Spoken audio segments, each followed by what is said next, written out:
So guys, isang magandang gabi ulit sa ating lahat at welcome back ulit sa aming YouTube channel. So for today's video ay mag-layout ako ng mga pipe doon sa ceiling para sa mga CO. Tapos maglalagay din ako ng mga additional na abang para dito sa ating cabinet guys. Meron tayong ilaw dito sa ilalim, so additional yon. Isa dito, tapos doon sa kabila, isa doon. Yung cabinet doon sa ilalim. So yung ilalim nito, sa part na to, may tambol to sa kabila kasi may poste yan dyan. So dito ako magpapadaan, tapos akitin ko na lang yun doon sa ceiling. Bubutasan ko yung part na may tambol para yung hulog ko na layout ay makapunta dito, makapasok dito. Meron din sa kabila.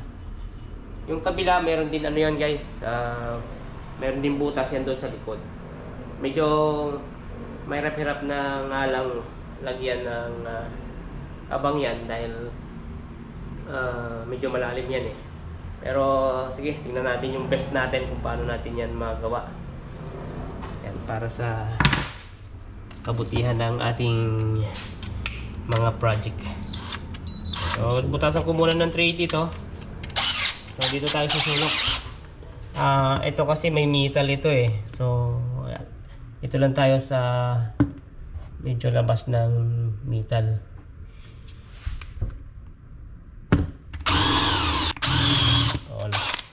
Yan, natumbo ko na kagad ang metal guys. Plywood pala to, patibay na plywood ang natumbo ko. Nakatagos na. So plywood yan. Nilagay kasing ano to, plywood sa loob para pagkakapitan nitong cabinet, para pag sabit nitong cabinet ay paggistuhan para matibay, hindi mahulog. So yan. So akyatin ko doon sa taas, bubutasan ko doon sa loob niyan para makita ko yung sinag nitong ano dito, binutas ko.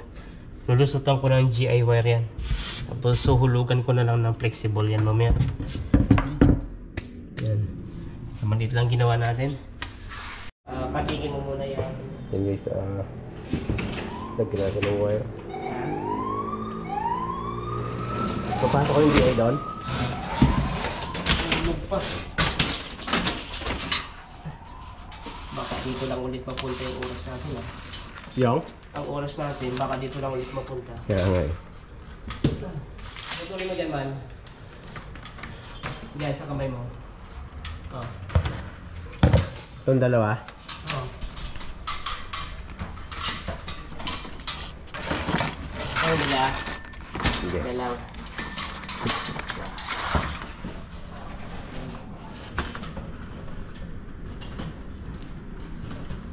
Sige. Guys, papasok natin itong GI natin.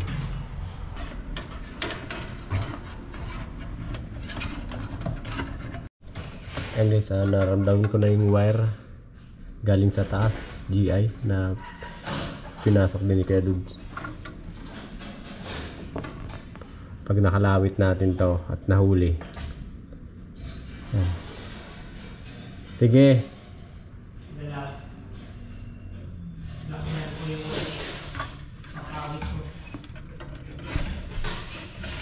Ikaw lang kakalawit dyan?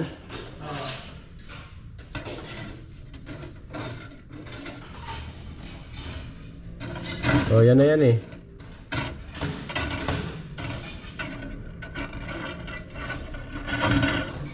Oo, mahaba. Konti lang. Sige.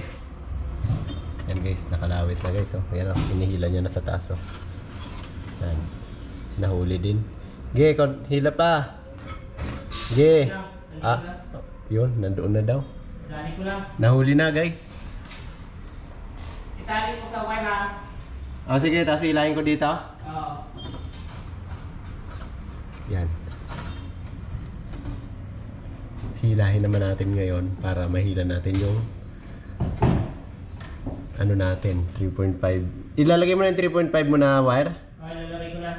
Yan, naka-flexible naman yun.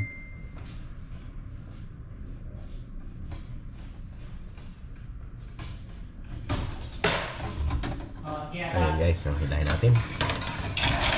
Nandun siya sa taas guys. Tayo. Ayun, ito na oh. Dito na. Yan na siya guys. Medyo hindi tayo nahirapan ng konti. Nakaisa tayo, nakaisa. Ay! Nakakapata natin yung wire ko ah. Yung? Okay. Yan na. Okay guys. 1-0. Tapos na natin itong sulok na to. Labot yung plywood eh. Gating kulit sa taas. Ganun pa rin ang proseso. Magsuot ka ng GI. Tapos sa lubungin ko ulit doon.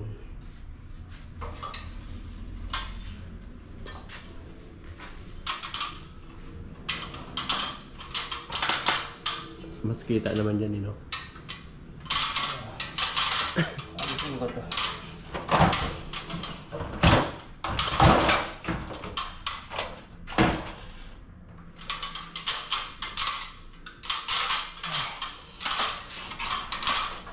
May binuntas ako dyan guys. Ito. Ayan, hulso. Binuntas ko ng hulso. Ayan. Ayan yung taas na ito. Cabinet na to. So, isusuot ko itong GI wire. Okay ka dyan man. So, ako mahuhuli. Huliin mo dyan. Gamit ang ating pang-hook. Ito guys. Ayan So, yung ganito kalaking panghuli. Yan kaya naman malit ito lang. naman, yung hulihin niya. Kasi ano lang yan eh. Malit lang yung butas dyan eh. Okay. Natin, makikita tayo. Ipataas mo lang banda ha. Sige. Teka lang. Medyo masikip. Kailan pataas tayo konti. Yun, ano na. Yun siya guys. Sabi niya. Wala pa. Hindi pa. Nasa baba ka na. Yan. Up. Hindi niya nahuli. Ayan, nagalaw niya na kuya. Hindi, nasasabi niya lang pababa eh. Kaya, putin ko lang. Ayan, antay lang tayo. Kapag ka nasabihan niya na yan. Huli yan.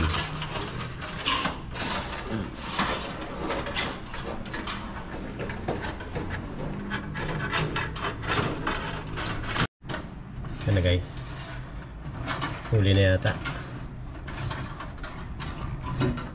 Ano? Andiyan na? Lapit na. Yan na guys, malapit na. Okay na. Ayun. Ano mo pa? Tawagan mo pa. Taas. Uh, Yan.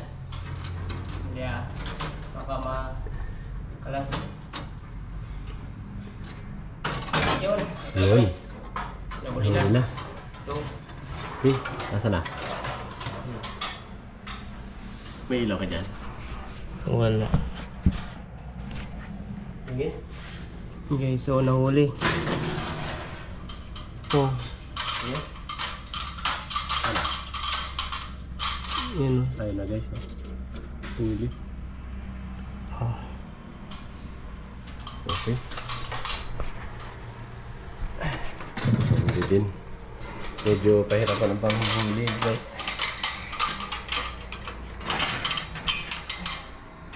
Tapos susunod muna natin itong flexible. Yung wire.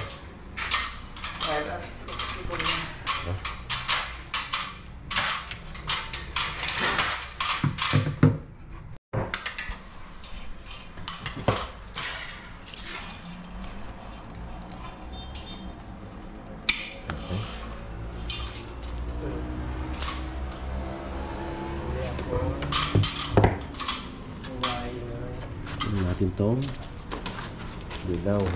Puti. Oh. Ano yung electrical tape?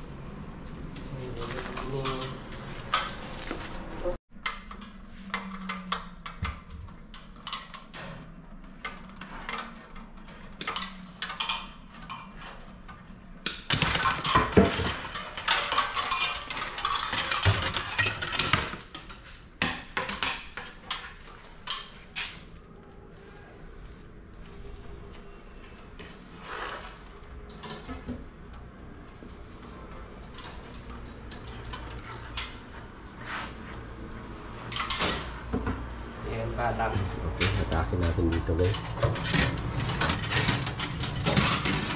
Okay.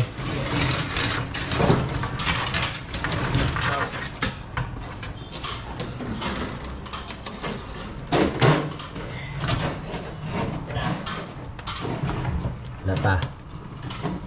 Lapa? Lapa.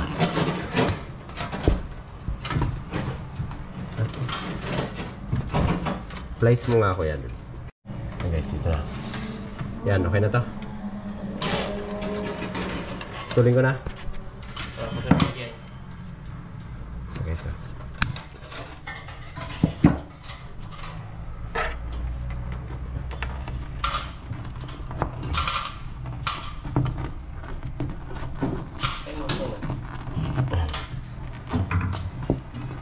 Philips ko.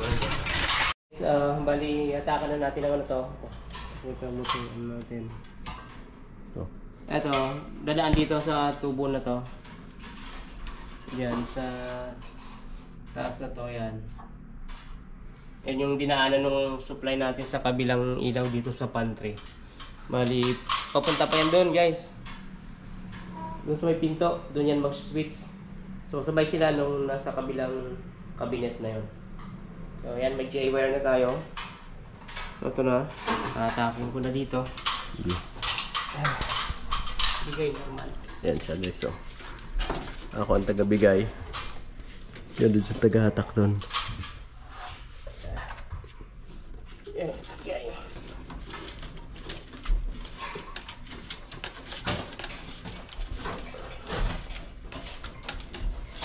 Wala pa. J-wire pa yan. Ito na. Hawiin mo yung ano, patas. Yung dating abang natin para pumantay. Okay.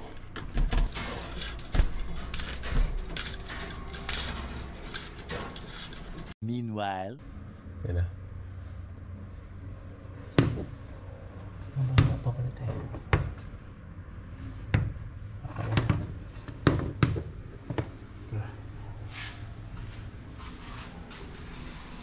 Isa dun.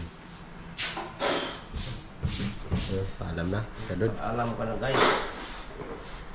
So, yun guys, yun lang ating content sa gabing ito. At ayun, sana ay nakatulong ng kaunti sa ating mga Viewers. baguhang electrician. Yan. So, pero depende kasi sa ano yan sa inyong mga project. So, ito kasi ay drywall. Pero ang pinapakita natin dito, yung pamamaraan kung paano ginagawa. Halimbawa, matapat na meron kayong ganitong project na drywall. So, sana makatulong sa inyo yung ganitong klaseng content. Doon lang sa mga baguhan guys. Kasi sa mga bihasa natin, sa mga legend natin, basic lang yun sa kanila. So hanggang sa muli guys, maraming salamat. Shout out pala sa mga Star Apple Boys. Ba't wala kayo, no? Wala kayo ngayon. Hindi namin alam kung birthday ni ano? Danilo, no? Yun, happy birthday. hindi natin alam kung nag-happy-happy ba sila no? Happy birthday. Kita kits. Hanggang sa muli guys. Paalam!